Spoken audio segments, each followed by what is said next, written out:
আসসালামু আলাইকুম, সবাই কেমন আছেন? আশা করি আপনারা সবাই খুব ভালো আছেন আর আমি অনেক অনেক ভালো আছি। তো চলে আসলাম আর একটা নিউ ব্লগ ভিডিও নিয়ে। তো আজকে আপনাদেরকে শেয়ার করব আমি দুপুরে কী কী রান্না করব, সেগুলোই আপনাদেরকে আজকে শেয়ার করব।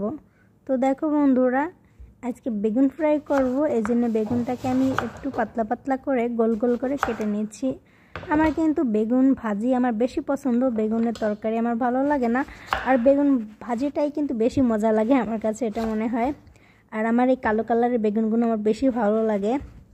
তো আজকে ভাবলাম অনেক বেগুন আছে ফ্রিজে, তো বেগুন একটা ফ্রাই করি। কারণ আমার বাসায় সবসময় বেগুন থাকে ফ্রিজে, তো আমি বেশিরভাগ সময় ফ্রাই করেই খাই, কারণ তরকারি অতটা মজা লাগে না রান্না করলে। তো দেখো বন্ধু, আমি কীভাবে বেগুন ভাজি করবো। এখানে কিন্তু লবণ, হলুদ, একটু ধনে গুঁড়ো, জিরের গুঁড়ো আর মরিচের গুঁড়ো, লবণ দিয়ে এখন আমি সুন্দর করে মাখিয়ে নেব। তো আমি কিন্তু বেগুন ভাজি কিন্তু এক এক দিন এক একটা আইটেমের করে থাকি, তো আজকে খুবই সিম্পলভাবে করব। তো দেখো, এই যে মশলা টশলা মাখাইয়ে এখন আমি কিছু সময় রেখে দেবো, এভাবে একটু ঢেকে রেখে দেবো। তাহলে কী হবে জানেন, বেগুন থেকে একটু পানি বেরোবে, আর তখন বেগুনটা ফ্রাই করতে গেলে খুব তাড়াতাড়ি হয়ে যায়। তো দেখো বন্ধু, এখানে একটা বড় মাছ ভুনা করব আর 2 রকমের ভর্তা করব। এই যে দেখো বন্ধু, কাঁচকলা সেদ্ধ করে একটু হাত দিয়ে চেটকে নিয়েছিলাম, একটু নরম করে মাখিয়ে নিয়েছিলাম।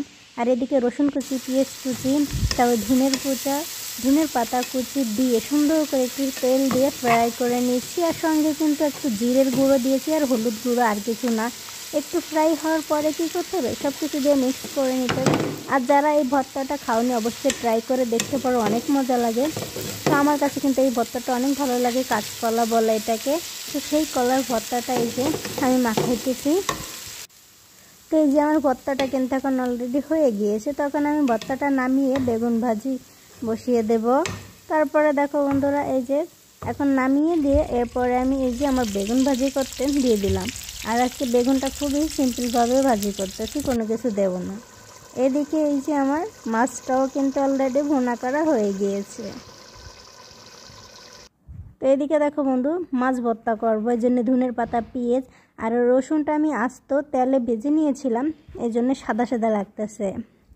তো এই যে আমার ভর্তাটা কিন্তু অলরেডি মাখিয়ে নিয়েছি। এদিকে আমার ভাত রান্না করাও হয়ে গিয়েছে। তো আজকের রান্না বান্নাগুলো তোমাদের কেমন লাগছে অবশ্যই সবাই জানাবা। তো সবাই ভালো থাকবেন, আল্লাহ হাফেজ।